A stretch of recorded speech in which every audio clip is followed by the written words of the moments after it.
To adjust the text opacity level, use for caption on Samsung Galaxy S24 Ultra. Swipe down the top of the screen and then tap setting icon.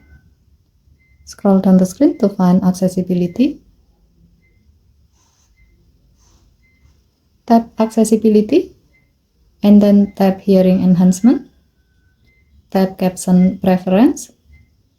Tap caption size and style. While the caption style is set to caption, scroll down the screen. Under custom option section, tap text opacity and then select the desired opacity level you like to use. As the example, we will set it to 50%.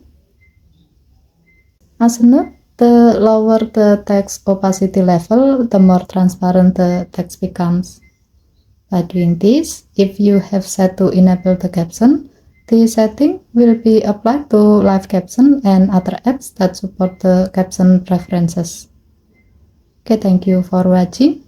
Please help to like and subscribe. Have a nice day.